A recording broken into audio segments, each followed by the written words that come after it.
Well, we design and we build. And I think it's a really important distinction in terms of choosing a builder.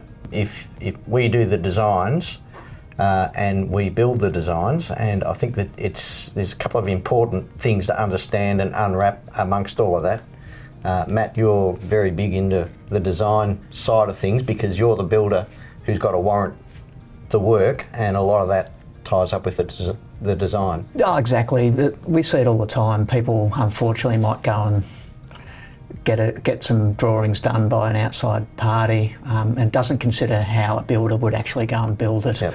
Or warranty it. So just because you can draw it doesn't mean you can build it, or even if you can, should you? Yeah, should you build it, exactly. That's right. So that's one thing to note. I think another, when we're talking to clients, I think one of the things with the design build company is no shoving of responsibility around shuffling between. Entirely. I mean, I would talk to dozens of prospective clients a month, certainly over a year, and many of them would go, like Matt said, and talk and have an architect or a draftsperson design them a set of plans, and then go perhaps through a planning process, engineering, all the while spending a lot of money, and then after all of that process, go and field builders. So that's where they'll obviously find us. We'd then potentially price the project for them, and many clients I speak with are disappointed with how much the builders are quoting, and it's exceeded their expectations. That's really a poor experience, I suppose, for those clients, because they're going to be ultimately disappointed after spending a lot of money, but at the same time, maybe a year of time as well. So it's really something they've got to. If they had have gone to a design and build company earlier, they probably would have had a much better result. Designing to a budget, and like you said, where we design and we build, it's one point of truth for the whole process. If there was one piece of advice I'd have for a friend, it'd be whatever you do, don't see an architect or a draftsman before you see a builder. Yeah. Well, I think one of the upfront benefits of a company like Supergroup is your cost certainty right from the outset. So you'll call into the office, you'll be allocated a designer. The designer, an initial phone conversation and meeting, by the time you're finished with the design consultation, you'll have a very good understanding of where your project's heading. Yeah. I might add too, the design certainty all happens quite quickly. If we spoke to somebody who potentially goes to an architect or a designer, then finds multiple builders potentially to tender their project, that process is going to take quite a long while. Like I would have thought, probably best case scenario, 3, 4, 6 months. Whereas I would say, from meeting with a designer at Supergroup, you're probably at the point of having some concept plans and some price certainty within a month. Yep. And at not much cost. Absolutely. So what's our deposit? $1,800. Yeah.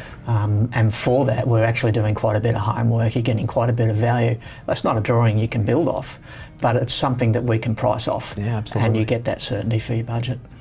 I think when people go to an architect at first, the architect doesn't necessarily understand what building costs are at a given time or for a given specification. They're more about concept and the grandiose design.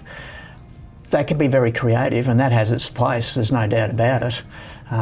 But they're not builders. They don't understand what might work for a particular builder in a certain circumstance, or what the current costs might be with different options. I don't know what you guys have found in that space. Look, I would say that you're absolutely right about the costs, because things have exploded over the last 5 years, let's say since COVID.